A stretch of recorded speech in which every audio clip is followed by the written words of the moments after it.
Hello friends, welcome to channel masters of botany again. ये आपका second part है जहाँ पे हम क्वेश्चन सॉल्व करा रहे थे मॉक टेस्ट वाला। ठीक है, तो यहाँ पे हम देखेंगे क्वेश्चन नंबर 61 से 120 तक। तो 61 का जो क्वेश्चन है वो है आपका नैनएंड्रियम ऑफ ऊगोनियम इज। आपने ऊगोनियम का लाइफ साइकिल अगर पढ़ा होगा तो वहाँ पे आपने नैनएंड्रियम पढ़ा होगा। कह रहा है नैनएंड्रियम क्या है, नॉर्मल मेल है, नॉर्मल फीमेल है, डॉफ मेल है या डॉफ फीमेल। तो करेक्ट ऑप्शन इसका सी है, नैनेंड्रियम एक्चुअली होता है डॉर्फ मेल। तो डॉर्फ मेल एक्चुअली ये नैनेंड्रियम है क्या, एक्सप्लेनेशन पे आते हैं। On the basis of distribution of sex organ we can divide oogonium into two groups. Oogonium को हम दो भागों में बांट सकते हैं। डिस्ट्रीब्यूशन ऑफ सेक्स ऑर्गन कैसा है उसमें। ओके, पहला तो मैक्रैंडस स्पीसीज, बी नैनएंड्रस स्पीसीज। मैक्रैंडस स्पीसीज क्या होते हैं, ये ऊडोगोनियम क्योंकि एक जीनस है, इसमें बहुत सारी स्पीसीज होगा। तो ऊडोगोनियम को वो स्पीसीज जहाँ पे जो एंथ्रीडिया होता है वो ऐसे फिलामेंट पे बॉर्न होते हैं जो नॉर्मल साइज के होते हैं। मैक्रैंडस स्पीसीज मोनोसियस और डाइसियस भी हो सकता है। तो मैक्रैंडस स्पीसीज का मतलब है, आप ये समझिए कि जो ऊडोगोनियम का एंथ्रीडिया होगा वो नॉर्मल साइज के फिलामेंट पे ग्रो करता है। ठीक, यहाँ पे मेल और फीमेल फिलामेंट में कोई डिफरेंस नहीं होता।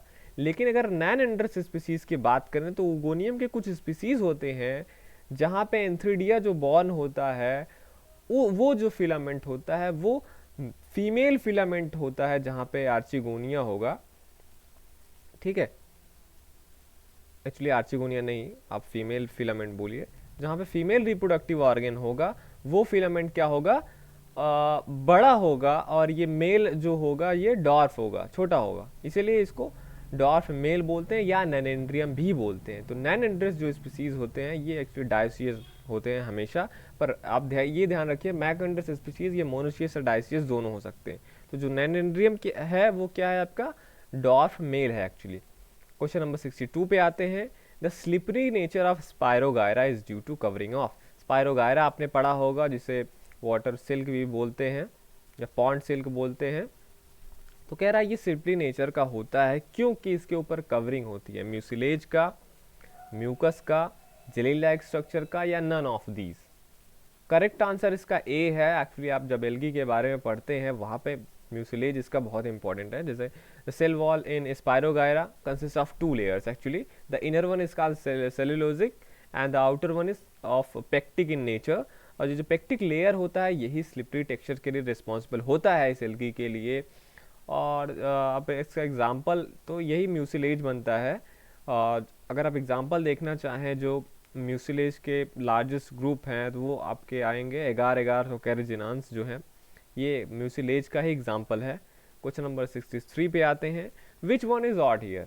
पूछा गया है कि इसमें से कौन सा ऑड है सबसे, कॉर्टेक्स, पेरिसाइकिल, एंडोडर्मिस या कैम्बियम। करेक्ट ऑप्शन क्या है इसका, डी कैम्बियम यहाँ पे ऑड है। कैसे, cambium is odd here as it comes under vascular tissue system. बल्कि जो और सारे हैं कॉर्टेक्स, पेरिसाइकिल, एंडोडर्मिस, ये ग्राउंड टिश्यू सिस्टम में आप पढ़ते हैं। Okay, 64 it occurs during extreme desiccation conditions और इन लो टेम्परेचर। कह रहा है जो आगे का आपको चीज़ बताया जा रहा है ये एक्सट्रीम डिसिकेटिंग कंडीशंस में होता है या जब टेम्परेचर बहुत लो रहता है।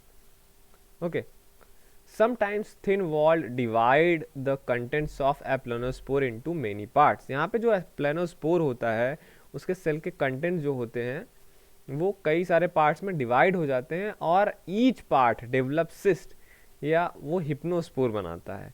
ये स्टेज किस में पाया जाता है और क्या कहलाता है, ड्रेपनोडियोप्सिस में ये गैंगोसारा स्टेज है। ब्रेटागोस्पर्मम की बात हो रही है जिसमें हम कैंट्रेंशियस स्टेज की बात कर रहे हैं, या हम बात कर रहे हैं वोकेरिया का और ये स्टेज गैंग्रोसारा स्टेज कहलाता है, या हम बात कर रहे हैं कारा का और ये स्टेज कैंट्रेंशियस स्टेज कहलाता है। तो करेक्ट ऑप्शन क्या है इसका, सी एक्चुअली वोकेरिया में हम गैंग्रोसारा स्टेज की बात कर रहे हैं। It occurs during extreme desiccation conditions और in low temperature. Sometimes thin wall जो होता है यहाँ पे डिवाइड होता है, जो अप्लानोस्पोर बना होता है उसके कंटेंट्स का जो सेल का कंटेंट होता है वो मेनी पार्ट्स में डिवाइड हो जाता है और ईच पार्ट डेवलप सिस्ट और hypnospore. At this stage Vaucheria thallus resemble to that of another genus Gongrosira. इस स्टेज में जब आप वोकेरिया का थैलस देखेंगे तब वो एक और एल्गा है गोंग्रोसायरा, उससे सिमिलर दिखता है, इसीलिए इसको गोंग्रोसायरा स्टेज बोलते हैं। और इस क्वेश्चन में कॉन्स्टांशिया स्टेज भी आया है। ये स्टेज क्या है एक्चुअली, बैट्रैकोस्पर्मम के आप थैलस में पढ़ेंगे उसके लाइफ साइकिल में। यहाँ पे बैट्रैकोस्पर्मम का थैलस जो होता है वो रिजेंबल करने लगता है एक और जीनस है कंट्रांशिया उससे, और इसीलिए इस स्टेज जो बैट्रैकोस्पर्मम के लाइफ साइकिल में ये स्टेज आता है इसे कंट्रांशिया स्टेज बोलते हैं। क्वेश्चन नंबर 65 पे आते हैं। In haplobiontic life cycle of Batrachospermum ploidy of carposporophyte is. अब जब आप बैट्रैकोस्पर्मम का लाइफ साइकिल पढ़ते पूछ रहा है वहां पे जो प्लॉइडी क्या होती है कार्पोस्पोरोफाइट की, ट्रिप्लॉइड होता है कार्पोस्पोरोफाइट, हैप्लॉइड होता है डिप्लॉइड या नॉट स्पेसिफिक। करेक्ट ऑप्शन इसका बी है एक्चुअली हैप्लॉइड। जब आप लाइफ साइकिल पढ़ेंगे बैट्रैकोस्पर्मम का तो जो डिप्लॉइड फेज होता है उसके लाइफ साइकिल में वो केवल और केवल जाइगोट के द्वारा रिप्रेजेंट होता है, बाकी के सारे पार्ट जो होते हैं बैट्रैकोस्पर्मम में वो हैप्लॉइड होते हैं, और उन्हीं का एक पार्ट कार्पोस्पोरोफाइट भी है जो हैप्लॉइड होता है। Question number 66 schizocarp of mericarp fruit found in the family. कह रहा है साइजोकार्प ऑफ मेरिकार्प फूड किस फैमिली में आपको मिलता है, लैमिएसी, एपिएसी, सोलानेसी या मालवेसी। करेक्ट ऑप्शन इसका बी है Apiaceae. A schizocarp of mericarp is one in which carpel of a single ovary, कह रहा है से एक ओवरी रहेगी, अब एक ओवरी कई सारे कार्पेल से बने हो सकते हैं। ऐसे एपीएसी में क्या होता है, एक सिंगल ओवरी के जो कार्पेल होते हैं वो स्प्लिट हो जाते हैं ड्यूरिंग फ्रूट मैचुरेशन में, और each carpel develop into a unit mericarp, और एक एक कार्पल एक यूनिट में हो जाता है जिसको हम मेरिकार्प बोलते हैं, और ये किसमें मिलता है, एपीएसी फैमिली में। ब्लैक फनल किससे मिलता है, रननकुलस से, थैलिक्ट्रम से, नाइजेला से या डेल्फिनियम से। जो ब्लैक फेनल है एक्चुअली ये हम कहते हैं किसको, सीड्स ऑफ नाइजेला सटाइवा, इसे ब्लैक फेनल या काला जीरा कहते हैं। तो करेक्ट ऑप्शन सी होगा नाइजेला। क्वेश्चन नंबर 68 पे आते हैं हम। द कार्पोस्पोर्स ऑफ पॉलीसाइफोनिया आर, कह रहा है पॉलीसाइफोनिया का जो कार्पोस्पोर्स होते हैं वो क्या होते हैं, उनकी प्लॉइडी क्या होती है, ट्रिप्लॉइड, डिप्लॉइड, नॉट स्पेसिफिक या हैप्लॉइड। करेक्ट ऑप्शन यहाँ पे डिप्लॉइड है। In the life cycle of Polysiphonia the haploid phase is represented by, अब देखिए जैसा बैट्रैकोस्पर्मम है रोडोफाइसी का मेंबर, वैसे पॉलीसाइफोनिया है। वहाँ पे मैंने आपको बोला कि जो डिप्लॉइड फेज होता है केवल और केवल जाइगोट के द्वारा रिप्रेजेंट किया जाता है, बाकी के सारे जो चीज़ होते हैं उसमें वो हैप्लॉइड होते हैं। लेकिन पॉलीसाइफोनिया में आप देखेंगे कि यहाँ पे जो हैप्लॉइड फेज होता है वो रिप्रेजेंट किससे किससे होता है, मेल और फीमेल जो गैमेटोफिटिक प्लांट होंगे, जो इसके सेक्स ऑर्गन होंगे वो हैप्लॉइड रहेंगे, गैमीट्स, और यहाँ पे टेट्रास्पोर जो बनता है वो सारे हैप्लॉइड होते हैं। Rest of the phase is diploid, so carpospore जो होते हैं वो डिप्लॉइड होते हैं। Okay, question number 69 which is incorrect statement regarding Draparnaldiopsis. कह रहा है ड्रेपर्नाल्डियोप्सिस के बारे में आपने पढ़ा होगा, उसके बारे में कौन सा यहाँ पे स्टेटमेंट इनकरेक्ट है कि असेक्सुअल रिप्रोडक्शन बाय बाइफ्लैजिलेट माइक्रोजूस्पोर्स ओनली, कि ड्रेपर्नाल्डियोप्सिस में जो असेक्सुअल रिप्रोडक्शन होता है वो केवल बाइसेक्सुअल माइक्रोजूस्पोर से होते हैं। The alternate arrangement of short and long cells resemble node and internode of higher plant। यहाँ पे कह रहा है alternate होता है, अरेंजमेंट होता है शॉर्ट और लॉन्ग सेल का, वो रिजेंबल करता है नोड और इंटरनोड का हायर प्लांट से। और यहाँ पे ड्रेपर्नाल्डियोप्सिस में आइसोमॉर्फिक अल्टरनेशन ऑफ जनरेशन मिलता है। और एक क्या हो गया D, Draparnaldiopsis is a fresh water alga usually found in shallow pools and pond.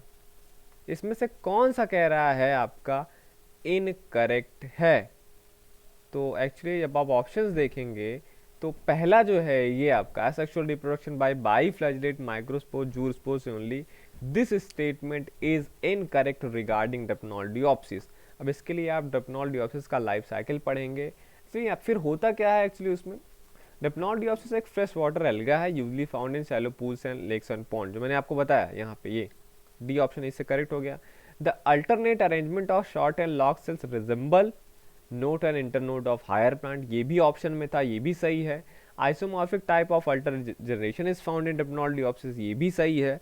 Asexual reproduction is by means of biflagellate नहीं, क्वाड्रीफ्लैजिलेट, केवल माइक्रोस्पोर्स नहीं, माइक्रोजूस्पोर्स नहीं, macro and microzoospores and by aplanospores से यहाँ पे होता है, इसीलिए ये जो स्टेटमेंट था वो गलत है। क्वेश्चन नंबर 70 पे आएंगे। कह रहा है अगर नॉन डिसजंक्शन होता है, नॉन डिसजंक्शन अगर आप मैंने मियोसिस पढ़ा होगा तो वहाँ पे आपको नॉन डिसजंक्शन भी पढ़ाया जाता है, कभी कभी हो जाता है। कह रहा है if non disjunction of a chromosomes occurs in meiosis second, अब जो नॉन डिसजंक्शन है आपको मियोसिस फर्स्ट में भी हो सकता है, मियोसिस सेकेंड में भी हो सकता है। जो गैमीट बनते हैं अगर मियोसिस फर्स्ट में नॉन डिसजंक्शन होता है तब अलग टाइप के गैमीट मिलते हैं, मियोसिस सेकेंड में अगर नॉन डिसजंक्शन होता है तब अलग टाइप के गैमीट बनते हैं। कह रहा है what will be the product at the completion of meiosis, कह रहा है अगर नॉन डिसजंक्शन मियोसिस सेकेंड में होता है तो हमें प्रोडक्ट कैसे मिलेंगे। कह रहा है दो गैमीट कौन सा होगा, यहाँ पे आपको ऑप्शन चूज करना है। कह रहा है दो गैमीट होंगे वो n+1 होंगे और जो अदर 2 होंगे वो n-2 होंगे, या 2 will be haploid and 2 will be diploid, या one gamete will be n+1 and other will be n-1 and 2 will be n, या all the gametes will be diploid। Actually इसमें जब मियोसिस सेकेंड पे non disjunction होता है तो one gamete will be n+1 and one will be n-1, और जो दो रहेंगे क्योंकि मियोसिस में 4 बनते हैं तो एक तो n+1 होगा, एक n-1 होगा और दो जो बनेंगे वो n होंगे। इसका एक्सप्लेन मैं यहाँ पे आपको करता हूँ। Non disjunction is the failure of homologous chromosome या sister chromatid to separate properly during cell division, non disjunction इससे बोलते हैं। In meiosis non disjunction can occur at meiosis first and meiosis second, when non disjunction occur at meiosis first, यहाँ पे देखिए आप, ये देखिए सेल है और मियोसिस फर्स्ट हुआ, ये नॉन डिसजंक्शन दिखा रहा है इस पिक्चर में मियोसिस फर्स्ट में, इस पिक्चर में मियोसिस सेकेंड में। अगर नॉन डिसजंक्शन मियोसिस फर्स्ट में हो रहा है मतलब पहले ही नॉन डिसजंक्शन का मतलब हो गया, आपको पता है कि मेटाफेज होता है, क्रोमोसोम आते हैं, फिर उसका होमोलॉगस पेयर बनता है, फिर एक उधर वाला उस पोल पे चला जाता है, इधर वाला इस पोल पे चला जाता है। लेकिन नॉन डिसजंक्शन का मतलब है कि ये जो दोनों अलग अलग पोल पे जाते हैं ऐसा ना हो, दोनों एक ही पोल पे चले जाएं, या तो इधर या तो उधर। अब देखिए मान लीजिए मियोसिस फर्स्ट में ही होता है, आपको पता है मियोसिस फर्स्ट में होमोलॉगस पेयर का सेपरेशन होता है, तो यहाँ पे होमोलॉगस पेयर का सेपरेशन हो रहा है, तो यहाँ पे क्या होगा, अगर ये यहाँ पे नॉन डिसजंक्शन हो गया तो दोनों के दोनों एक साइड पे चले जाएंगे और एक सेल ऐसा हो जाएगा और एक सेल ऐसा हो जाएगा। ठीक, इसमें आप देखेंगे इसमें आपके ये हो गए, कितना हो गया, ये आपका एक क्रोमोसोम यहाँ ये वाला आता, इसके ये दो पार्ट हो गए, ठीक, और ये यहाँ पे 2 आया तो इसके 4, ये देखिए इसका 2 ऊपर और इसका 2 यहाँ पे, क्योंकि ये मियोसिस सेकेंड हो रहा है यहाँ पे ना, तो मियोसिस सेकेंड होगा। तो यहाँ पे देखेंगे, यहाँ पे क्योंकि एक ही क्रोमोसोम आया तो इसके 2 पार्ट हो गए।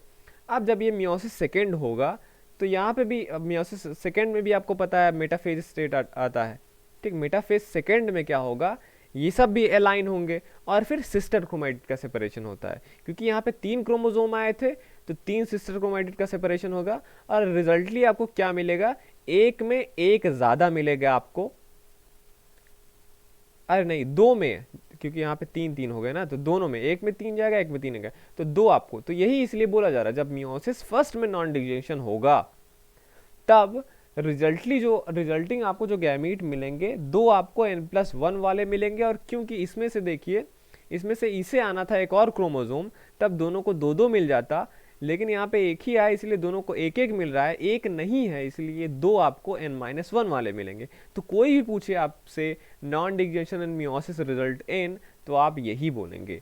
पर यहाँ पे क्वेश्चन में क्या था, non disjunction and meiosis second, meiosis second का मतलब है, नॉन डिसजंक्शन जो मियोसिस सेकेंड में होता है इसका मतलब है कि जो मियोसिस फर्स्ट होगा उसमें जो होमोलॉगस पेयरिंग बनेगा वो अच्छे से सेपरेट होते हैं, ठीक है, जो जिनको इधर पोल पे जाना है वो इस पोल पे चले जाएंगे, जिनको इधर पोल पे जाना है वो इस पोल पे चले जाएंगे। तो यहाँ पे नॉन डिजंक्शन जो है नहीं होता मियोसिस फर्स्ट में, यहाँ पे मियोसिस सेकेंड में होगा, जहाँ पे सिस्टर क्रोमैटिड सेपरेट हो रहे हैं। तो आपने देखा इस पे इस वाले में 2 आ गए, इसमें 2 आ गए, ये नॉर्मल है, मियोसिस फर्स्ट नॉर्मल हो गया। लेकिन अब जिसमें ये नॉर्मल मिल गया है, यहाँ पे ये मान लीजिए नॉन डिजंक्शन हो गया इसमें, तो ये तो नॉर्मल होंगे आपको एन जो आपको गैमीट में होते हैं क्रोमोसोम के नंबर, क्योंकि यहाँ पे जैसे 2 आया फिर दोनों के सिस्टर क्रोमैटिड सेपरेट होंगे, इसको 2 मिल जाएगा, इसको 2 मिल जाएगा, नॉर्मल ये सेल्स हो गए। लेकिन यहाँ पे अगर मियोसिस सेकेंड में होता है किसी सेल में, तब वहाँ पे क्या होगा, एक तो अपना सेपरेट हो गया सिस्टर क्रोमैटिड, लेकिन एक सिस्टर क्रोमैटिड सेपरेट नहीं हो गया। जो कंडीशन यहाँ पे थी, यहाँ पे होमोलॉगस क्रोमोसोम एक साथ चले गए थे, लेकिन यहाँ पे सिस्टर क्रोमैटिड एक साथ चले जाएंगे। तब ऐसे में जो रिजल्टिंग 2 सेल्स आपको मिलेंगे, इसमें आपको देखिए यहाँ पे एक्चुअली इसको भी सेपरेट होना था तो दोनों को 2-2 मिल जाता, लेकिन यहाँ पे एक इधर ही चला गया तो इसको 3 मिल जाएंगे और ये n+1 हो जाएगा, और इसको क्या हो जाएगा, एक ही मिलेगा, तो इसका एक माइनस हो गया, तो ये n-1 है। ठीक है, तो इसीलिए मैंने क्या बोला कि करेक्ट ऑप्शन क्या होगा, सी, 1 gamete will be n+1, 1 will be n-1 and other 2 will be n, जब होगा मियोसिस सेकेंड में नॉन डिजंक्शन, ये जो मैंने आपको बताया। अब आते हैं क्वेश्चन नंबर 71 पे, फंगस टर्म किसने कॉइन किया था, तो करेक्ट ऑप्शन डी है, गैस्पर बाहिन ने जो है वो फंगस टर्म कॉइन किया था। क्वेश्चन नंबर 72 कह रहा है स्यूडोगैमी एक होता है, एक्चुअली यहाँ पे फ्यूजन होता है बिटवीन अनरिलेटेड सेल का, तो उसे स्यूडोगैमी कहते हैं। पीडोगैमी बोलेंगे fusion between mature and immature cell. Actually आपको करेक्ट ऑप्शन यहाँ पे चूज करना है, सही से उसका डेफिनेशन दिया हुआ है कि नहीं। पीडोगैमी होगा fusion between mature and immature cell. Adelphogamy होगा fusion between mother and daughter cell या सिस्टर सेल से। तो यहाँ पे 3 ऑप्शन आपने पढ़ लिया। अब क्वेश्चन में क्या है, चौथा ऑप्शन भी है, नॉन सिलेटेड स्पोर्स को हम एप्लानोस्पोर्स बोलते हैं। कह रहा है चूज द करेक्ट स्टेटमेंट, चारों में से कौन कौन से स्टेटमेंट आपके करेक्ट थे। ठीक है, चारों में से मतलब यहाँ पे आपने 3 पढ़ा, स्यूडोगैमी का डेफिनेशन पढ़ा, fusion between unrelated cell, paedogamy पढ़ा, fusion between mature and immature cell, adelphogamy पढ़ा, fusion between mother and daughter cell या सिस्टर सेल, और चौथा आपने क्या पढ़ा, non ciliated spores are called aplanospores. तो चारों स्टेटमेंट आपको क्या लगा, सही थे या गलत थे, या कौन से ऑप्शन सही थे गलत है। तो 4 ऑप्शन है आपके पास। इसमें कह रहा है अगर आप ए ऑप्शन चूज करते हैं, आप कह रहे हैं कि पहला ऑप्शन सही है, तीसरा ऑप्शन सही है, चौथा ऑप्शन सही है, बी दूसरा है, तीसरा ही केवल सही है, सी चारों के चारों ऑप्शन सही है, डी दूसरा है चौथा। तो करेक्ट ऑप्शन एक्चुअली आपका सी है। सारे ऑप्शन इसमें करेक्ट हैं, जो भी डिफिनेशन दिया है सबका सही है। एक्सप्लेनेशन पे आते हैं। सेक्सुअल रिप्रोडक्शन जो होता है फंजाई में, वो आइसोगैमी से हो सकता है, anisogamy, heterogamy, gametangial contact, gametangial copulation, spermatization and somatogamy, इतने टाइप से उसका सेक्सुअल रिप्रोडक्शन हो सकता है फंजाई में। सोमैटोगैमी में क्या होता है, सेक्स ऑर्गन बिल्कुल भी बनते ही नहीं है। हियर 2 वेजिटेटिव सेल्स और 2 vegetative hyphae take over the sexual function, और वही सेक्सुअल वेजिटेटिव हाइफी ही इसमें फ्यूज करते हैं, इसमें कोई भी सेक्स ऑर्गन बनते ही नहीं है सोमैटोगैमी। अब सोमैटोगैमी स्यूडोगैमी हो सकता है वहाँ पे जहाँ पे अनरिलेटेड सेल्स फ्यूज करते हैं, पीडोगैमी हो सकता है जहाँ पे मैच्योर इमेच्योर सेल्स फ्यूज करते हैं, या एडेल्फोगैमी जहाँ पे fusion between mother and daughter cell होता है। जैसे आपने ऑप्शन में देखा ये सारे सही हैं, और जो लास्ट में आपको बताया कि non ciliated spores are called aplanospores, तो ये सही है, aplanospores are non motile cell, और वो सिलेटेड भी नहीं होते हैं। तो चारों के चारों ऑप्शन सही हैं। और क्वेश्चन नंबर 73 पे आते हैं। If the thallus of an organism, जैसे कि एक फंगस है, वो इंटायरली कन्वर्ट हो जाए 1 और मोर रिप्रोडक्टिव स्ट्रक्चर में, entire thallus is converted into a reproductive structure, then it is called as homothallic, holozoic, holocarpic और यूकार्पिक। जो रिलेटेड टर्म्स हैं इससे, होमोथैलिक और होलोजोइक नहीं है, होलोकार्पिक और यूकार्पिक की बात थी। अब होलोकार्पिक होगा या यूकार्पिक होगा, तो एक्सप्लेनेशन पे आते हैं। If the thallus of an organism, जैसे कि फंगस है, इंटायरली कन्वर्ट हो जाए 1 और मोर रिप्रोडक्टिव स्ट्रक्चर में, इट इज कॉल्ड होलोकार्पिक। ओके, तो क्या होगा, इंटायरली कन्वर्ट हो जाए रिप्रोडक्टिव स्ट्रक्चर में, तो उसे हम होलोकार्पिक बोलेंगे। इसीलिए इसका करेक्ट ऑप्शन क्या है, होलोकार्पिक सी। वेयर एज के बाद एक्चुअली यहाँ पे लिखना था यूकार्पिक के बारे में। यूकार्पिक के मतलब है जहाँ पे एक ऑर्गेनिज्म का थैलस में कुछ स्पेशलाइज्ड पोर्शन जो होगा वही वहाँ पे वही पार्ट लेता है, रिप्रोडक्टिव स्ट्रक्चर बनाता है, उसे हम यूकार्पिक बोलते हैं। ठीक है, जब पूरा का पूरा हो जाए तो होलोकार्पिक, होल से होलोकार्पिक याद रखिए। Whole structure is congruent to reproductive structure. Question number 74, according to the modes of nutrition the fungi are classified into. कह रहा है मोड्स ऑफ न्यूट्रिशन के बेसिस से फंजाई को आप कितने कैटेगरीज में डिवाइड कर सकते हैं? 1 कैटेगरी, 4 कैटेगरी, 3 कैटेगरीज और 6 कैटेगरीज। करेक्ट ऑप्शन इसका सी है, हम मोड ऑफ न्यूट्रिशन के बेसिस पे फंजाई को 3 कैटेगरीज में डिवाइड कर सकते हैं। Explanation, according to their modes of nutrition the fungi are classified mainly into 3 categories, that is parasites, saprophytes and symbionts। Question number 75 पे हम आते हैं। Which of the following is a famous mycologist of India. इनमें से कौन जो है famous mycologist है इंडिया के? MOP Iyengar, A K. शर्मा, सदाशिवन और P Maheshwari. Correct option C Sadasivan. Explanation क्या है? एमओपी जो अयंगर हैं एक्चुअली डॉक्टर एफ.ई. फ्रिज के स्टूडेंट थे, उन्हें हम father of modern algology in India बोलते हैं। His important contribution is discovery of Fritschiella tuberosa. ठीक, और अगर हम बात करें ए.के. शर्मा का तो वो well known father of Indian cytology हैं। सदाशिवन की बात करें तो वो क्या थे, उन्होंने वर्क किया था physiology of infection by fusarium. और पी माहेश्वरी की बात करें तो वो एम्ब्रियोलॉजी ऑफ एंजियोस्पर्म के लिए जाने जाते हैं। तो करेक्ट ऑप्शन क्या होगा? सी सदाशिवन, जिन्होंने काम किया था physiology of infection by fusarium. Next पे चलते हैं question number 76, who give the parasitic nature of fungus in plant. तो इसमें जो आपका करेक्ट ऑप्शन है बी रॉबर्ट कोच। इसके बारे में मुझे कहीं पे कोई सोर्स नहीं मिला है कि कैसे ये parasitic nature of fungus in plant को उन्होंने दिया था। अगर आपको मिले तो आप जरूर कमेंट कीजिए। Question number 77, which of the following statement is true? A particular gene can have only 2 alleles. कह रहा है क्या एक जीन के केवल 2 ही एलील हो सकते हैं? या B a single trait can be affected by many different gene. एक जो सिंगल ट्रेट है, जैसे मान लीजिए आपका हेयर कलर है, आई कलर हो गया, तो वो डिफरेंट जीन्स के कंट्रोल्ड हो सकते हैं। C an allele is either dominant or recessive, not in between. एक एलील केवल डोमिनेंट या रेसेसिव ही हो सकता है, बीच में नहीं हो सकता। The environment is irrelevant to gene expression. Environment का कोई फर्क नहीं पड़ता जीन एक्सप्रेशन पे। कह रहा है इसमें से कौन सा ऑप्शन ट्रू है, मतलब 4 में से 3 गलत है, एक ही सही है। Correct option B, a single trait can be affected by many different gene. एक जो कैरेक्टर होता है उसके लिए बहुत सारे जीन रिस्पॉन्सिबल हो सकते हैं, जैसे आपने पढ़ा होगा मल्टीपल जीन्स के बारे में। एक्सप्लेनेशन पे आते हैं, इसमें मैं सारा का आपको बता दूं।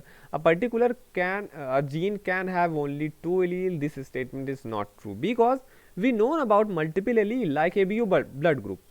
ठीक है, यहाँ पे केवल एक ही जीन का एक जीन का केवल 2 एलील नहीं है। एबीयू ब्लड ग्रुप में आप देखेंगे 3 एलील है वहाँ पर। ठीक है, a single trait can be affected by many different genes, this statement is true. An allele is either dominant or recessive, not in between, this statement is not true because we know about incomplete dominance and codominance। जहाँ पे dominant recessive वाला concept नहीं चलता है, दोनों के दोनों gene codominant होते हैं। The environment is relevant to gene expression, वो एनवायरमेंट जो है रिलेवेंट है भाई जीन एक्सप्रेशन के लिए, क्योंकि इन्वायरमेंटल कंडीशंस अफेक्ट करते हैं जीन के एक्सप्रेशन को। ओके, तो correct option B. Next 78, which of the following is not correctly matched. तो डिजीज और उसके causal organism, root knot disease, Meloidogyne javanica, ये एक्चुअली करेक्ट है। रूट नॉट जो डिजीज है ये मिलिडोगाइन जवानिका क्या है, ये देखिए। Root knot disease is caused by a nematode Meloidogyne javanica. Late blight of potato common है, आपको पता है, Phytophthora infestans. Late blight of potato is caused by fungus Phytophthora infestans. Smut of bajra, Tolyposporium penicillariae. तो जो smut of बाजरा है ये काज होता है टॉलियोस्पोरियम पेनिसिलेरी से। ठीक है। Covered smuts of barley is caused by, इसमें ऑप्शन में दिया है यूस्टिलागो, यूस्टिलागो होना चाहिए न्यूडा, पर actually it is caused by Ustilago hordei. Ustilago nuda क्या कास्ट करता है, लूज स्मर्ट ऑफ बार्ले। तो इसमें से कौन सा ऑप्शन सही होगा, पूछा है नॉट करेक्टली मैच, तो यहाँ पे डी है, ठीक है, डी नॉट बी, यहाँ पे गलती से लिखा गया है। तो यहाँ पे आप क्या लगाएंगे, cover smut of barley is caused by Ustilago hordei. Okay, next question पे चलते हैं 79 पे, ठीक है। Which of the following is not a fungal disease, तो none of these, red stripe of sugar cane, white rust of crucifer, black rust of wheat. तो यहाँ पे एक्चुअली करेक्ट ऑप्शन बी है। ये जो red stripe of sugar cane है, ये काज कौन करता है, एसिडोवोरैक्स एवेनी है, वो कॉज करता है, ठीक है। ये फंगल डिजीज नहीं है, ये शायद बैक्टीरियल है। वाइट रस्ट ऑफ क्रूसीफस आपको पता है एल्बिगो कैंडिडा काज करता है। Black rust of wheat start by Puccinia graminis tritici which is also a fungus, ठीक है। तो कौन सा है, red stripe of sugar cane. Question number 80 पे आते हैं। Type of fertilization found in bryophyte, कह रहा है कौन सा इसमें से है जो टाइप फर्टिलाइजेशन का जो ब्रायोफाइट में पाया जाता है, साइफोनोगैमस, नो फर्टिलाइजेशन, जूइडोगैमस, जूइडो साइफोनोगैमस, कौन सा है। तो टाइप ऑफ फर्टिलाइजेशन एक्चुअली जो ब्रायोफाइट्स में पाया जाता है वो जूइडोगैमस होता है। एक्सप्लेनेशन पे आते हैं। Zooidogamous is a type of plant reproduction in which male gamete जो एंथ्रोजॉइड होता है वो स्विम करता है in a film of water to the female gamete which is archegonium. तो यहाँ पे उसको स्विमिंग करना जरूरी है, तो ये जूइडोगैमस होता है। ब्रायोफाइट में आप देखेंगे जो एंथ्रोजॉइड होते हैं वो स्विम करके फीमेल गैमीट तक पहुंचते हैं, इसीलिए जूइडोगैमी है। और जूइडोगैमी किसमें मिलता है, it is found in algae, bryophytes, pteridophytes and some gymnosperm. Siphonogamy क्या है, siphonogamy is a condition in plants in which pollen tube are develop for the transfer of male gamete to cell. यहाँ पे ऐसा कुछ फ्लैजले Wesley नहीं पाया जाएगा साइफोनोगैमी में, ठीक है, कि स्विम करके जाए। यहाँ पे पॉलन ट्यूब बनता है और ये मेनली आपको जिम्नोस्पर्म और एंजियोस्पर्म में मिलेगा। तो ब्रायोफाइट में कैसा हो गया, जूइडोगैमस। क्वेश्चन नंबर 81 पे आते हैं। फ्रॉम द क्रॉस, अब ये एक जीनोटाइप का वो है, दो जीनोटाइप है यहाँ पे, capital A, capital B, small B, crosses with small A, capital B, small B, ये जीनोटाइप है। From the cross the genotypes will be obtained, ये जीनोटाइप मिलेंगे, कह रहा है किस फॉलोइंग रेशियो में मिलेंगे, 1:1:1:1, 1:2:1:0, 0:3:1:0 और 1:1:1:0। करेक्ट ऑप्शन इसका बी है, 1:2:1:0। जब इसका आप क्रॉस कराएंगे, आप इसको ऑफ स्प्रिंग देखेंगे तो वो कितने रेशियो में आपको मिलते हैं, तो आप देखेंगे आपको बी वाला मिलेगा। कैसे, इसके एक्सप्लेनेशन पे आते हैं। ये हो गया। अब ये पेरेंट दिया है, ये ठीक है, इसको क्रॉस करा के बोला है ये मिले, ये बनेगा। देखिए मैंने इसको क्रॉस करा के खुद देखा है, ठीक है। तो ये इसका क्रोमोसोम हो गया। ये मान लीजिए ए है, ये यहाँ पे है, इस पे बी है, यहाँ पे है, या इसका क्या है ए, यहाँ पे क्या है बी। इसका मैंने क्रॉस कराया। क्रॉस कराने के बाद आपको वो क्या मिलेगा, ऑफ स्प्रिंग। आप देखेंगे इसको आप इससे क्रॉस कराएंगे तो ये मिलेगा, इसको इससे क्रॉस कराएंगे इस वाले से तो ये आपको मिलेगा, ठीक है। इसको आप इससे क्रॉस कराएंगे तो ये आपको मिलेगा, और इसको आप इससे क्रॉस कराएंगे तो ये आपको मिलेगा, ओके। तो क्रॉस जब इसका आप कराते हैं तो ये जो जीनोटाइप है किस रेशियो में आपको मिला, आप देखेंगे यहाँ पे, एक मिनट, दोनों एक फ्रेम में आएंगे कि नहीं। ये देखिए ए स्मॉल है, कैपिटल बी, ये आपको मिला। ए स्मॉल है, बी, ए स्मॉल है, बी, कैपिटल ए स्मॉल है, double small B, capital A small A, double small B तो है नहीं यहाँ पे, ठीक है। और डबल ए स्मॉल बी, अरे हाँ, capital double A double B, तो ये आपको कहाँ पे मिला, आप देखेंगे ये एक आपको मिला, ये जो है कैपिटल ए स्मॉल ए ये, और ये आपको 2 मिला, ठीक है। एक्चुअली यहाँ पे कैपिटल बी होना चाहिए था यहाँ पे एक, तो ठीक है, तो ये आपको 2 मिलेगा। और तीसरा आपको क्या मिलेगा, ये मिलेगा capital A double small B, ये आपको 1 मिलेगा। तो 1:2:1 का आएगा, लेकिन ये आपको यहाँ पे नहीं मिलेगा, क्योंकि दोनों में ये यहाँ पे ये एक गैमीट ये बनेगा, एक गैमीट ये बनेगा, इसमें एक गैमीट ये बनेगा, एक गैमीट ये बनेगा। जब आप फ्यूजन कराएंगे आपको कोई ऐसा नहीं मिलेगा, क्योंकि यहाँ पे तो है ही नहीं, और ये खुद ही अपने से थोड़ी ना क्रॉस करके ये double small A double small B बना लेगा, तो इसीलिए ये आपको 0 मिलेगा। करेक्ट आंसर क्या होगा आपका, बी, ठीक है। अब आते हैं हम क्वेश्चन नंबर 82 पे। How many different types of gametes can be found by F1 progeny resulting from the following crosses. कह रहा अगर हम इसका क्रॉस कराते हैं तो जो F1 प्रोजेनी आती है, इसका क्रॉस कराएंगे तो F1 प्रोजेनी क्या आएगी आपकी, capital A, capital B, small B, capital C, small C, Punnett square बना के आप क्रॉस कराएंगे। कह रहा है उससे जो है F1 जनरेशन जो बना उससे आप कितने गैमीट बना सकते हैं, 64, 3, 8 और 27। करेक्ट ऑप्शन इसका सी है, 8। कैसे, आइए हम इसका क्रॉस कराते हैं। तो ये आप क्रॉस कराएंगे, देखिए अब जब आप क्रॉस कराएंगे दोनों का तो मोनो हाइब्रिड जो ऑफ स्प्रिंग मिलेगा ये मिलेगा।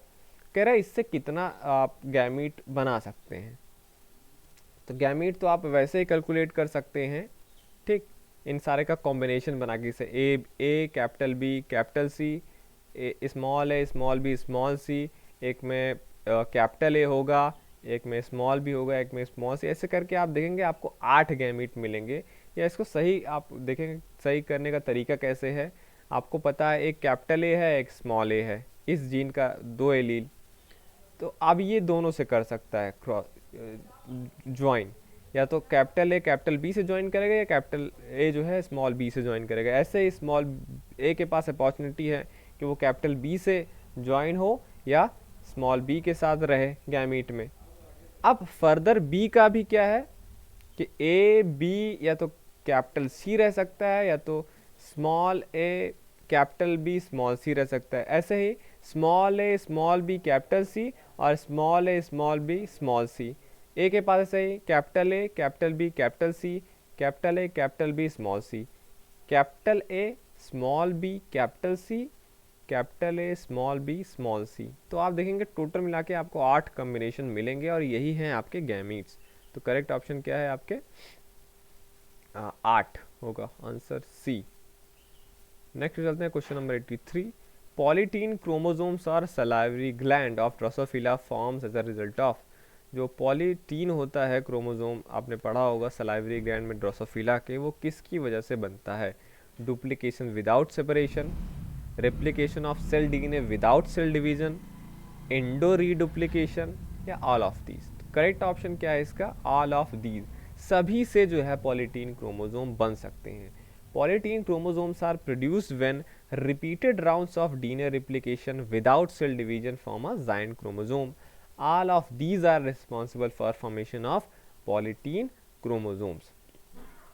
84 पे आते हैं। The air cavities in the capsule of moss are partitioned with delicate strand of cells. These are called air cavities आपको मिलेगा मॉस के कैप्सूल में, और वो पार्टीशनड होते हैं, मतलब आपको वहाँ पे पार्टीशन मिलेंगे, कुछ डेलिकेट स्ट्रैंड होते हैं सेल के। इन सेल्स को हम क्या बोलते हैं, पार्टीशंस ही बोलते हैं, सेप्टा बोलते हैं, कंपार्टमेंट बोलते हैं, या ट्रैबेकुली बोलते हैं। तो करेक्ट ऑप्शन क्या है आपका, डी ट्रैबेकुली। एयर कैविटी जो होते हैं कैप्सूल मॉसिस का जो ये पार्टीशन होते हैं उसको हम ट्रैबेकुली बोलते हैं। ये आपको फर्दर टेरिडोफाइटा एक्सेट्रा में भी ट्रैबेकुली ही बोला जाता है, मार्सिलिया में आपको मिलेगा। Question number 85. In 1980, F. Sanger was awarded Nobel Prize for the second time, to be shared by Walter Gilbert. Okay, for the work of किसके लिए, determination based sequence of DNA of virus, determining structure of DNA, genetic mapping of chromosome, determining amino acid sequence of insulin. तो यहाँ पे B और C तो बिल्कुल नहीं होगा, 2 ऑप्शन है आपके पास जिनके लिए इनको नोबल प्राइज मिला था। Determination amino acid sequence of insulin, और इन्होंने डिटर्मिनेशन किया था base sequence of DNA of viruses.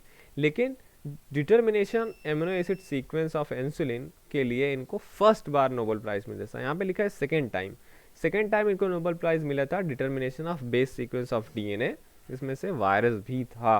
तो एक्सप्लेनेशन क्या है? F Sanger was a British biochemist who twice won the Nobel prize. In 1958 he was awarded for his work on the structure of proteins, especially that of insulin। जो मैं इसकी बात कर रहा था, इनको इसके लिए फर्स्ट बार नोबेल प्राइज मिला। 1980 में वॉल्टर गिलबर्ट और शैंगर जो है उन्होंने शेयर क्या किया, half of the chemistry prize for their contribution concerning the determination of base sequences is nucleic acid. Okay, तो इसका करेक्ट ऑप्शन क्या होगा? ए। 86 पे आते हैं, regarding DNA replication select correct statement. DNA replication के लिए यहाँ पे कुछ स्टेटमेंट दिए गए हैं, आपको करेक्ट स्टेटमेंट चूज करना है। Okay, DNA is the only molecule capable of self duplication, so it is termed as living molecule, इसलिए इसको लिविंग मॉलिक्यूल बोला गया है। All living beings have the capacity to reproduce because of DNA. DNA replication takes place in S phase of cell cycle. At the time of cell division, it divides in equal parts in daughter cell. तो आप देखेंगे, अगर आपने DNA replication पढ़ा है molecular biology में, तो ये तीनों जो स्टेटमेंट हैं ये करेक्ट हैं, इसलिए करेक्ट आंसर क्या होगा इसका? A, first, second and third. Question number 87 पे आते हैं, which one of these plant hormone shows triple response? कौन सा इसमें से प्लांट हार्मोन है जो ट्रिपल रिस्पॉन्स शो करता है? ऑक्सिन, साइटोकाइनिन, जिबरेलिन और एथाइलिन। करेक्ट ऑप्शन इसका है एथाइलिन। एथाइलिन जो होता है एक्चुअली ट्रिपल रिस्पॉन्स काज करता है प्लांट्स में। ये तीन रिस्पॉन्स हैं क्या? पहली बात तो ये ग्रोथ को चेक करता है, मतलब रोक देता है। प्ल्यूम्यूल या नोट्स जो होते हैं प्लांट्स का, आपको वो सॉलिन मिलेंगे। थर्ड, ये हॉरिजेंटल ग्रोथ को वो करता है, बढ़ाता है प्लांट्स में, जिसको आप एपोजियोट्रोपिज्म बोलते हैं। तो रिस्पॉन्सिबल हार्मोन आपका एथाइलिन है। Question number 88, choose the correct statement regarding RNA. RNA के लिए कौन सा इसमें से करेक्ट स्टेटमेंट है वो बताना है आपको। RNA is a non hereditary nucleic acid except in some viruses. तो ये आपका करेक्ट ऑप्शन है कि आरएनए जो है एक नॉन हेरिडिटरी न्यूक्लिक एसिड है, कुछ वायरसेस को छोड़ के, मतलब उसमें ये हेरिडिटरी न्यूक्लिक एसिड की तरीके से काम करता है। It is a polymer of ribonucleotide. ये पॉलीमर है राइबोन्यूक्लियोटाइड का, जो pentose ribo sugar, phosphoric acid और एक उसमें से कोई भी नाइट्रोजन बेस हो सकता है, एडेनिन, यूरेसिल, गुआनिन, साइटोसिन में से उससे बना होगा। RNA used to act as genetic material as well as catalyst. तो आरएनए कुछ जैसे मैंने बोला वायरसेस के ये जेनेटिक मटेरियल की तरीके से भी काम करते हैं और कैटलिस्ट की तरीके से भी काम करते हैं, जिन्हें राइबोजाइम बोला जाता है। तो D, all of the is correct. अब तो सारे करेक्ट ही हैं, तो करेक्ट ऑप्शन इसका डी ही होगा। क्वेश्चन नंबर 89 पे आते हैं, there is an alternate C4 pathway of CO2 fixation. कह रहा है CO2 फिक्सेशन के लिए एक अल्टरनेट पाथवे है जिसे हम C4 पाथवे बोलते हैं, C4 cycle, which ultimately leads to the C3 pathway of Calvin cycle. जो एक्चुअली C4 पाथवे भी C3 के तरीके से है, बस यहाँ पे आप देखेंगे थोड़ा सा ही अंतर होता है। तो अल्टीमेटली इसमें C3 पाथवे ही होता है, जो डार्क रिएक्शन ऑफ फोटोसिंथेसिस कहलाता है।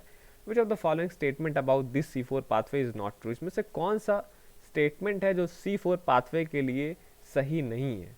पहला, NADPS is used in outer cells of leaves but is regenerated in bundle sheath cell. तो आप जब आप C4 पाथवे पढ़ेंगे तो वहाँ पे NADPH का यूज होता है बंडल सीड सेल्स में, अरे आउटर सेल्स में, जैसे हो गए लीव के, बट उसे बंडल सीड सेल में रीजनरेट कर लिया जाता है। ये करेक्ट है। This process depend on the fact that oxaloacetate can be transported to the bundle sheath cells where the Calvin cycle occurs. कह रहा है ये प्रोसेस डिपेंड होता है ऑक्सैलोएसिटेट पे, जिसे हम ट्रांसपोर्ट करते हैं बंडल सीड जो सेल्स के होते हैं जहाँ पे कैल्विन साइकिल होता है। तो ये ऑप्शन मैं अभी आपको बता दूं गलत है, क्योंकि यहाँ पे ऑक्सैलोएसिटेट जो है वो ट्रांसपोर्ट नहीं किया जाता है बंडल सीड सेल्स में। फिर भी हम चलते हैं सी पे। Once the CO2 carrier molecule is in the bundle sheath cell, it is decarboxylated to give CO2 which then enters the Calvin cycle. ये भी स्टेटमेंट यहाँ पे करेक्ट है। कार्बन डाइऑक्साइड जो होता है आपका, ये जो इसको लेके आता है नॉर्मल सेल से बंडल सीड सेल में जो कैरियर मॉलिक्यूल होता है उसका डीकार्बोक्सिलेशन होता है, जहाँ से CO2 निकाल लिया जाता है, उसको भेजा जाता है कैल्विन साइकिल में। D, use of the C4 pathway requires 2 additional ATP equivalents than does the Calvin cycle alone। तो करेक्ट ऑप्शन क्या है इसका? बी। डी वाला भी जो है करेक्ट है इसका। यहाँ पे आपको चूज क्या करना था, विच इज़ नॉट ट्रू। तो इस हिसाब से करेक्ट क्या है? डी। ठीक है, यहाँ पे जो 2 एडिशनल एटीपी इक्विवेलेंट्स है, ये भी करेक्ट ऑप्शन है। एक्सप्लेनेशन क्या है? All statements are correct regarding C4 pathway except B because this process depend on the fact that malate can be transported to the bundle seed cell where the Calvin cycle occurs। Oxalo state नहीं होता है। Question number 90 पे आते हैं। कह रहा है दो सेल्स हैं, सेल ए और B. Cell A has osmotic potential of -14 bars. Pressure potential उस सेल में कितना है? 6 बार। सेल बी में ऑस्मोटिक पोटेंशियल -10 बार्स है और उसमें प्रेशर पोटेंशियल 4 बार्स है। कह रहा है डायरेक्शन क्या होगा मूवमेंट का, वाटर किस तरफ मूव होगा? सेल ए से बी, सेल बी टू ए, कोई भी मूवमेंट नहीं होगा, या इसमें से कोई भी ऑप्शन सही नहीं है। तो करेक्ट ऑप्शन क्या है इसमें से? आपका बी। बी का मतलब हो गया आपका सेल बी टू ए। तो कैसे? सेल अगर आप देखेंगे फॉर्मूला क्या है इसका, वाटर पोटेंशियल क्या आप कैसे निकालेंगे? वाटर पोटेंशियल आप निकालते हैं सोल्यूट पोटेंशियल और प्रेशर पोटेंशियल से। यहाँ पे सेल ए के लिए दिया है, अगर वाटर पोटेंशियल निकालना हो तो सोल्यूट पोटेंशियल दिया है -14, प्रेशर पोटेंशियल दिया है 6, तो वाटर पोटेंशियल होगा यहाँ पे -8। सेल बी की अगर हम बात करें तो इसका वाटर पोटेंशियल ऐसे कैलकुलेट करने पे आता है -6। ज़्यादा माइनस का मतलब है वाटर पोटेंशियल वहाँ पे क्या है? ज़्यादा लोअर पोटेंशियल है। As water always move from higher water potential to lower water potential. Water potential मतलब जहाँ पे वाटर ज़्यादा हो, तो वाटर क्या करता है? हमेशा हायर वाटर पोटेंशियल से लोअर वाटर पोटेंशियल की तरफ जाता है। तो जो मूवमेंट होगा वाटर का वो क्या होगा? बी से ए की तरफ होगा, क्योंकि यहाँ पे देखिए -8 क्या है? यहाँ पे लोअर वाटर पोटेंशियल है, कि मतलब यहाँ पे वाटर कम है, और जिसका -6 क्या है? ये ज़्यादा है, तो यहाँ पे वाटर पोटेंशियल ज़्यादा है, इसलिए cell B to A movement होगा। Question number 91, phenyl mercuric acetate PMA जो है वो किसकी तरीके से काम करता है? Transpiration promote, anti transparent, photosystem first ये ब्लॉक करता है, या फोटोसिस्टम सेकेंड? तो यहाँ पे करेक्ट आंसर क्या है आपका? बी। जो आपका फेनिल मर्क्यूरिक एसीटेट है ये एंटी ट्रांसपेरेंट की तरीके से काम करता है। एक्सप्लेनेशन पे आते हैं। Much attention has been given to the physical and biochemical factors controlling instrumental movement. तो कह रहा है इंस्ट्रूमेंटल जो मूवमेंट होता है उसके ऊपर बहुत सारे रिसर्चेज हुए हैं कि फिजिकल और बायोकेमिकल फैक्टर्स क्या है जो इंस्ट्रूमेटा का मूवमेंट कंट्रोल करता है।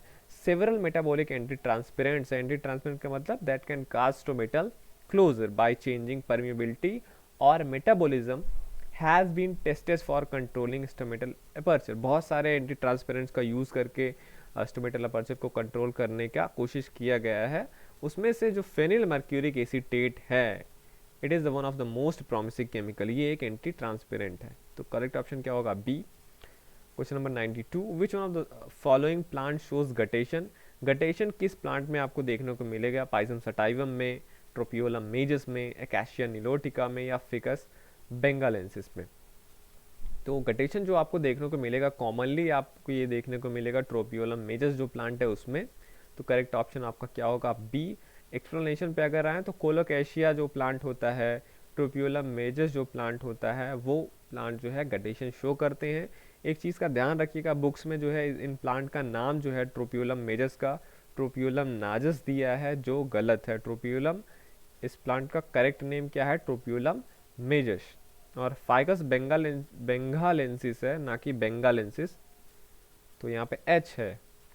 Question number 93, higher CO2 concentration around the leaves result in. कह रहा है अगर लीव्स के अराउंड जो है CO2 का कंसंट्रेशन ज़्यादा रहेगा तो क्या होगा? फोटोसिंथेसिस रिड्यूस होती है, पार्शियल क्लोजर होता है स्टोमेटा का, वाइडर ओपनिंग या हो जाता है स्टोमेटा का, या कंप्लीट स्टोमेटा क्लोजर हो जाता है। तो अगर हायर CO2 कंसंट्रेशन रहता है लीव्स के अराउंड तो क्या होता है आपका? Partial closure of stomata. Explanation क्या है इसके लिए? Increase carbon dioxide concentration inhibit potassium ion influx.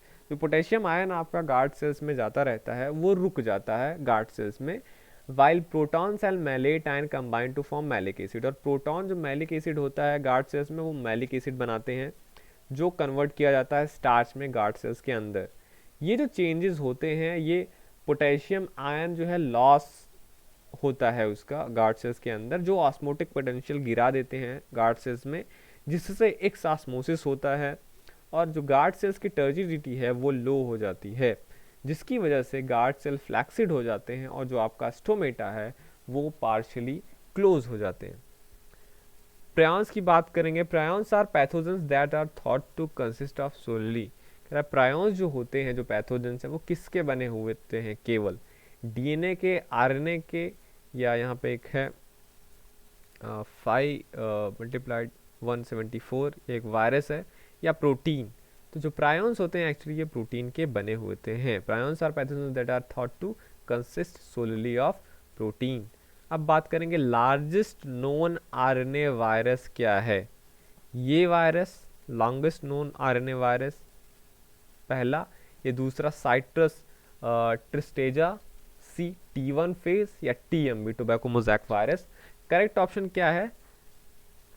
वो आपका होगा साइट्रस ट्रिस्टेजा। साइट्रस ट्रिस्टेजा वायरस, जिसे आप कॉमनली CTV बोलते हैं, ये कॉज क्या करता है? Most economically damaging disease to its name से एक प्लांट साइट्रस का। ये जो आपके साइट्रस के प्लांट होते हैं ये वायरस वहाँ पे डिजीज़ कॉज करता है जो कि बहुत डैमेजिंग होता है, और इसका जो जीनोम होता है वो काफ़ी लार्ज होता है, आरएनए होता है वहाँ पे। CTV इसको क्या बनाता है? One of the largest RNA viruses known. Okay, तो सबसे लार्जेस्ट वायरस है जिसका आरएनए बहुत बड़ा है। 96 पे आते हैं। कोकेन पाउडर को हम और क्या बोलते हैं? THC, heroin, snow, brown sugar. Correct answer क्या है इसका? स्नो। कोकेन जो पाउडर होता है ये आपका एक प्लांट होता है, कोका प्लांट, उससे हम इसे ऑब्टेन करते हैं, जिसको हम स्नो भी कहते हैं कॉमनली। वहीं अगर अदर ऑप्शंस की बात करें तो अब जो आपका हेरोइन है वो आपका प्लांट जो है पेपर सोमनीफेरम, उससे ऑब्टेन होता है। THC की अगर हम बात करें तो कैनबिस प्लांट से ऑब्टेन होता है, और ब्राउन शुगर की अगर हम बात करें तो ये एक सुक्रोज शुगर प्रोडक्ट है ये। ओके, तो कोकेन पाउडर को हम कॉमनली स्नो के नाम से जानते हैं। 97 पे आते हैं। Leaf lamina of which plant is modified into pitcher. कह रहा है यहाँ पे 4 प्लांट आपको दिया हुआ है, कौन से प्लांट में जो लीफ का लैमिना होता है या ब्लेड जिसे आप बोलते हैं वो पिचर में मॉडिफाइड होता है घड़े के शेप में? कस्कुटा, डिस्चिडिया, ड्रोसेरा और Venus fly trap. Correct option क्या है आपका? Dischidia. Leaf lamina of Dischidia Nepenthes plants are modified into a pitcher. Leaves are absent in Cuscuta. In Venus fly trap, जिसे आप डायोनिया बोलते हैं, muscipula, leaf blade modified into hinge trap for trapping insects. तो आपने देखा कि डिस्चिडिया नेपेंथस में picture में मॉडिफाइड होता है, यहाँ पे ऑप्शन क्या है? डिस्चिडिया है, तो हम जाएंगे डिस्चिडिया के साथ। Question number 98। सीदिंग lab base is characteristic feature of. ये एक्चुअली मोनोकोटिलिडन्स में आपको मिलेगा जहाँ पे सीदिंग लीफ बेस होता है। In monocotyledons the leaf base usually expand. Leaf का जो बेस होता है वो यूजली एक्सपैंड होता है एक शीथ में, विच पार्शली और कम्प्लीटली इनक्लोजेज द स्टेम, जो पार्टली या कम्प्लीटली स्टेम को इनक्लोज किए हुए रहता है। This is said to be sheathing leaf base. इसे ही हम सीदिंग लेब बेस कहते हैं, और ये बनाना, मेज, शुगर केन सब में मिलता है। तो करेक्ट ऑप्शन क्या होगा? D. Question number 99। Classical theory एक थी शुगर स्टार्च ट्रांसफॉर्मेशन का for opening and closing of stomata. ये किसने दिया था? लेविट, सायरे, इमर्शन, फुजीनो ने। करेक्ट ऑप्शन क्या होगा इसका? B, Sayre. Classical theory of sugar starch transformation for opening and closing of stomata was given by Saire in 1926, which was later modified by Stewart in 1964. Question number अब आते हैं 100 पे। Permeability of plasma membrane is accelerated by. कह रहा है किसकी वजह से प्लाज्मा मेम्ब्रेन की परमिएबिलिटी एक्सेलरेट हो जाती है? Na, मतलब सोडियम, पोटेशियम, या कैल्शियम, या फास्फोरस। करेक्ट ऑप्शन क्या है इसका? पोटेशियम। एक्सप्लेनेशन मुझे इसका नहीं मिला कहीं पे, क्यों ऐसा होता है? अगर आपको पता है तो ज़रूर कमेंट करिए। Question number 101। Elaters are present in the sporangium elaters जो हैं जो स्पोर डिस्पर्सल में हेल्प करते हैं किसके स्पोरेंजियम में मिलते हैं, Marchantia, Selaginella, Riccia, sphagnum. Correct answer क्या है आपका ए, मार्केंशिया। एलेटर्स जो हैं आपको वो रिक्सिया में नहीं मिलते हैं, मार्केंशिया में मिलते हैं, सिलाजिनेला में नहीं मिलेगा ना, तो स्फैग्नम में आपको मिलेगा। 102 पे आते हैं, central institute of medicinal and aromatic plant जिसे सीमैप भी आप बोलते हैं कॉमनली, वो कहाँ पे सिचुएटेड है, new Delhi, central India, Bhopal या लखनऊ। तो ये जो सीमैप है ये एक्चुअली लखनऊ में सिचुएटेड है। बॉटिक स्टेज इज रिलेटेड विथ, बॉटिक स्टेज किससे रिलेटेड है, जाइगोटीन, डिप्लोटीन, लेप्टोटीन या पैकेटीन। तो करेक्ट आंसर क्या है इसका, सी, जो बुकेट स्टेज है, बुके स्टेज बोलते हैं, बुके स्टेज, आपने फ्लावर वाला बुके देखा होगा, उसी के नाम पे इसको बुके स्टेज बोलते हैं। इन सम प्लांट जैसे कि लिलियम है, all the chromosomes are pointed at one end which is called synizesis और bouquet formation, but it's significant is not clearly known. तो ये आपको कहाँ पे मिलता है, लेप्टोटीन में मिलता है। पॉइंट रिचनेस किसे बोला जाता है, point richness refer to the number of species in an area and known as, इसको क्या बोलते हैं, alpha gamma richness, alpha diversity, gamma richness, gamma diversity या बीटा डाइवर्सिटी। करेक्ट ऑप्शन क्या है, पॉइंट रिचनेस को हम अल्फा डाइवर्सिटी भी कहते हैं। तो point richness refers to the number of species in an area and known as alpha diversity. आपको मैंने ये चार्ट बताया था, ये कोई पॉइंट रिचनेस मतलब एक जगह की डाइवर्सिटी होती है उसको अल्फा डाइवर्सिटी बोलते हैं, जब दो जगह की डाइवर्सिटी कंपेयर करते हैं तो उसे बीटा डाइवर्सिटी बोलते हैं। और सारे का जो है alpha diversity beta with in community, मान लो दो जगह है, सारे जो दो जगह हैं पूरे का जब हम कंपेयर करते हैं तो उसको बीटा गामा डाइवर्सिटी बोलते हैं। तो point richness is alpha diversity.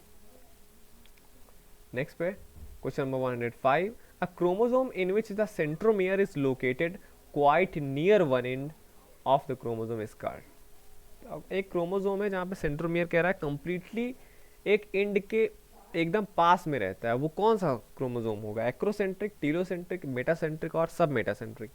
Correct option क्या है, उसको हम बोलते हैं एक्रोसेंट्रिक। डेफिनेशन मैंने दे रखा है एक्सप्लेनेशन में। एक्रोसेंट्रिक मतलब सेंट्रोमियर एट टर्मिनल पोजीशन, जो यहाँ पे बात हुई है, इसीलिए एक्रोसेंट्रिक सही होगा।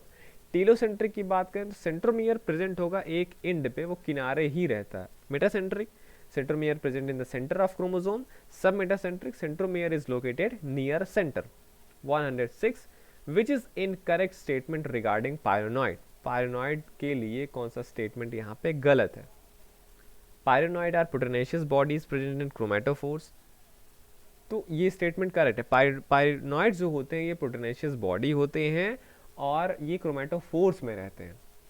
These organelles are considered to be associated with the synthesis and storage of starch. ये भी करेक्ट ऑप्शन है। In Chlorophyceae members pyrenoids are surrounded by starch plate, ये भी आपका करेक्ट आंसर है। तो इन करेक्ट स्टेटमेंट क्या हो गया, none of these. Okay, question number 107, vegetative reproduction takes place by fragmentation in which algae, Oedogonium, Zygnema, Ulothrix या all of these. Correct option all of these. क्यों, filaments form like Oedogonium, Ulithrix, Gygnema. The thallus often break into small fragments. Each fragment has the capability to grow independently and forms a new thallus. Question number 108. The algal component of about कितना percentage, ये आपको option में से choose करना है। Lichens are member of किसके member होते हैं, तो जैसे ऑप्शन ए है the algal component of about, अगर आप ऑप्शन नंबर ए चूज करते हैं तो आप क्या बोलते हैं, the algal component of about 50% lichens are the member of chlorophyceae. तो कितना परसेंट है और कौन मेंबर होते हैं, तो करेक्ट ऑप्शन क्या है इसका, B, the algal component of about 75% lichens are the member of chlorophyceae. Question number 109 पे आते हैं, germplasm theory was propose by, किसने प्रपोज किया था, तो जो जर्मप्लास्ट थ्योरी है उसे प्रपोज किया था विजमन ने। विजमन के अनुसार ये क्या है actually germplast theory, Germplasm theory was proposed by Weizmann, which stated that inheritance in a multicellular organism only takes place by means of the germ cell, जो क्या है आपके गैमीट्स, जैसे कि एग सेल्स हुए, स्पर्म सेल्स हुए। Other cells of body do not function as agent of hereditary, मतलब हमारी बॉडी के जो जर्म सेल्स हैं केवल वही पार्ट लेते हैं इनहेरिटेंस में, बाकी जो नॉर्मल सेल्स हैं वो हेरिडिटरी में पार्ट नहीं लेते हैं। क्वेश्चन नंबर 110, कैलिप्ट्रा किससे डेवलप होता है? आर्चिगोनियोफोर के टिश्यू से, वेंटर के वॉल से, बेस ऑफ आर्चिगोनियम और बेस ऑफ एंटेरोड्रियम। करेक्ट ऑप्शन क्या है आपका बी। जब आप ब्रायोफाइट्स वगैरह पढ़ते हैं वहाँ पे आप देखते हैं कैलिप्ट्रा जो बनता है, एक्चुअली जो आर्चिगोनियम का आप देखेंगे वेंटर होता है, वेंटर का जो वॉल होता है वही फ्यूचर में कैलिप्ट्रा बनाता है स्पोरोफाइट का। तो करेक्ट ऑप्शन क्या है? B, calyptra develops from wall of anther. Question number 11 पे आते हैं, द इलेटर्स ऑफ एंथोसिरोस, क्या फीचर क्या है उसका? हैव थिंकिंग बैंड लिखा है, गलत है एक्चुअली, थिकनिंग बैंड होना चाहिए। Have thickening bands, don't have thickening bands, don't have pseudo elaters, none of these. Correct option क्या है यहाँ पे? B, don't have thickening bands. Okay, explanation क्या है इसका? द इलेटर्स ऑफ एंथोसिरस और 2-3 सेल्ड होते हैं, सिंपल होते हैं, ब्रांच स्यूडो इलेटर्स होते हैं without thickening bands. Okay, question number 112, elaters are simple are branched and are composed of 1 to 4 cells. जो कह रहा है इलेटर्स होते हैं वो सिंपल या ब्रांच भी हो सकते हैं, 1 से 4 सेल्स के बने हुए हो सकते हैं। शेप उसका क्या है? Small shape, large shape, irregular shape या रेगुलर। तो जो इलेटर्स होते हैं एक्चुअली वो इरेगुलर शेप के होते हैं। Question number 113, bars of Sanio are form by the deposition of cellulose and क्या ऑन किसके वॉल पे?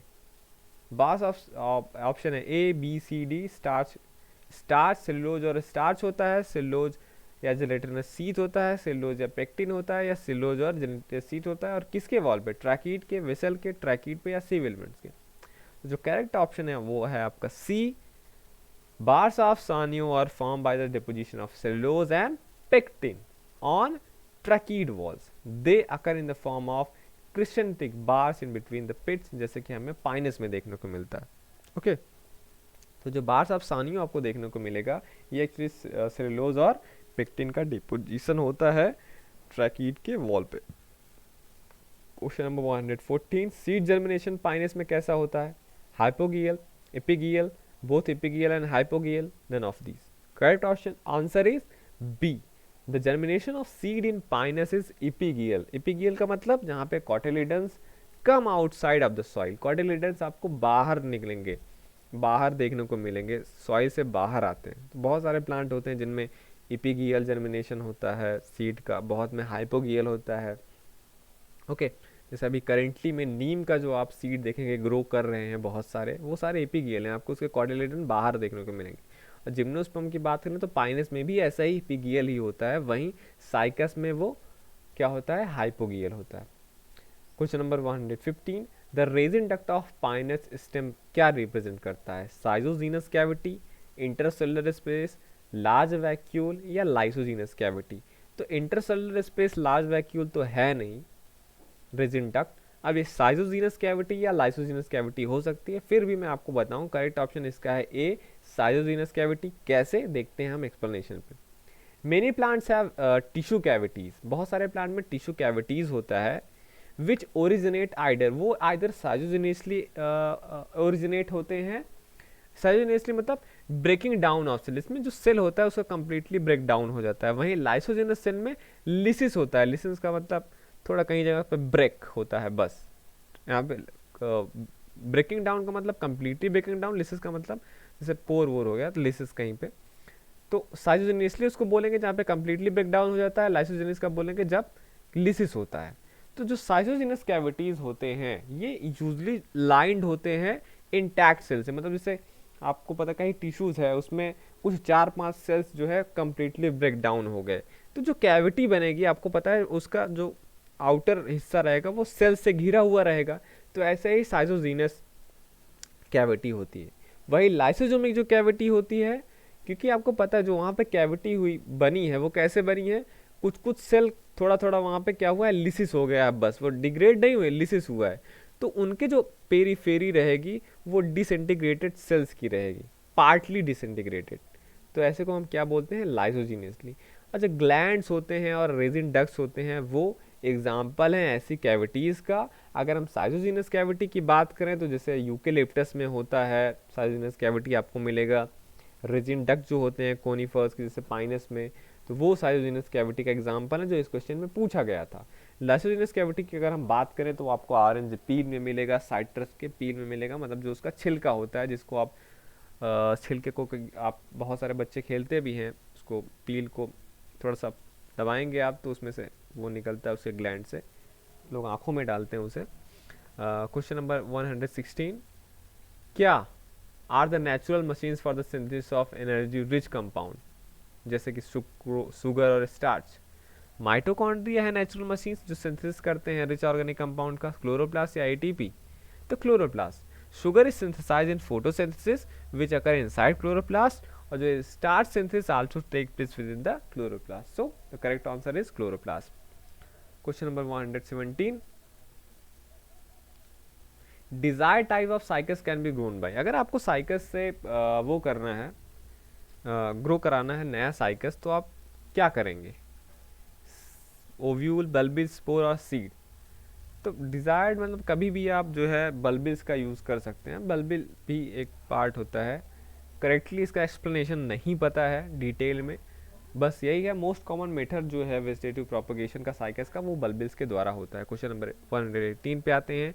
The first seed plants appearing during, first seed plant जो होता है कब अपीयर हुआ था जियोलॉजिकल टाइम स्केल में, सिल्यूरियन, कार्बोनिफेरस, क्रिटेशियस और डेवोनियन। जो करेक्ट आंसर है आपका डी है, आपका डेवोनियन। और जो द फॉसिल प्लांट एल्किंसिया पॉलीमॉर्फा, ये एक सीड फर्न है डिवोनियन पीरियड से, जो 400 मिलियन ईयर अगो पहले था, मतलब ईयर्स पहले, is considered the earliest seed plants known to date. इसीलिए इसी के बेस पे आप बोलेंगे कि डेवोनियन है। 119 पे आते हैं। द सिस्टोकार्प इन बैट्रिकोस्पर्मम इज, बैट्रिकोस्पर्मम में कह रहा है सिस्टोकार्प कैसा होता है, डिप्लॉइड, टेट्राप्लॉइड, हैप्लॉइड और ट्रिप्लॉइड। तो मैंने आपको पहले ही बताया कि लाइफ साइकिल जब आप पढ़ते हैं बैट्रिकोस्पर्मम का, जो डिप्लॉइड फेज होता है वो केवल जाइगोट द्वारा रिप्रेजेंट होता है, rest part is haploid. So the correct answer is C which is haploid. Question number 120, in Agaricus the fruiting body is made up of. Agaricus जो होता है, आप बेसिडियो माइकोटिना का मेंबर है ये, उसमें फ्रूटिंग बॉडी किससे बना होता है, सेकेंडरी माइसीलियम से, प्राइमरी माइसीलियम से, या टर्शरी माइसीलियम से, या हैप्लॉइड माइसीलियम से। तो करेक्ट ऑप्शन क्या है इसका, सी। फ्रूटिंग बॉडी जो होता है एगारिकस का वो टर्शरी माइसीलियम से बना होता है। कैसे, इसका एक्सप्लेनेशन ये है कि जो जैसे पहले क्या होगा, एगारिकस सबसे पहले क्या आएगा, बेसिडियोस्पोर्स आएंगे, वो हैप्लॉइड होते हैं, वो जर्मिनेट करके प्राइमरी माइसीलियम बनाते हैं। ओके, प्राइमरी माइसीलियम मतलब जहाँ पे एक ही आपका न्यूक्लियस रहे। डाइकैरियोटाइजेशन होता है इस प्राइमरी माइसीलियम का, जो सेकेंडरी माइसीलियम बनाता है, मतलब दो माइसीलियम आके फ्यूज होंगे, डाइकैरियोटाइजेशन होगा, दो न्यूक्लियस आपको वहाँ पे मिलेंगे। अब सेकेंडरी जो माइसीलियम होता है ये अपने आप को ऑर्गेनाइज करता है स्पेशलाइज्ड फ्रूटिंग बॉडी में, जिसे आप बेसिडियोकार्प बोलते हैं। जो क्वेश्चन में पूछा गया है कि एगारिकस का फ्रूटिंग बॉडी कैसा होता। अब ये जो सेकेंडरी माइसीलियम ऑर्गेनाइज होकर फ्रूटिंग बॉडी बनाया, इस माइसीलियम को हम क्या बोलते हैं, टर्शरी माइसीलियम बोलते हैं, और ये भी डाइकैरियोटिक होता है, तो इस हिसाब से क्या होगा, टर्शरी माइसीलियम। तो ये जो थे आपके 120 के 120 क्वेश्चन, सारे मैंने उसका आंसर वही बताया, उसका एक्सप्लेनेशन बताया। होप कि आपको सारी चीज़ें समझ में आई होंगी अच्छे से। ओके, तो ज्वाइन कीजिए हमें वेरियस प्लेटफॉर्म पे। हमारा वेबसाइट जो है petbotany.wordpress.com, जा सकते हैं आप यूट्यूब पे, तो आप ये वीडियो देख ही रहे हैं। फेसबुक पे भी हमारा है मास्टर्स ऑफ बॉटनी, सर्च करेंगे। व्हाट्सएप ग्रुप भी आप ज्वाइन कर सकते हैं, जहाँ पे सारे स्टूडेंट हैं एमएससी एंट्रेंस से रिलेटेड, बहुत सारे स्टूडेंट, जहाँ पे क्वेश्चन आंसर आप कर सकते हैं। टेलीग्राम पे भी है ये चैनल आपका, तो वहाँ पे हमें ज्वाइन करिए। ओके, तो चलता हूँ मैं, आपसे मिलूँगा किसी और वीडियो में, किसी और क्वेश्चन पेपर, कोई और सजेशन के साथ। Thank you for watching this video.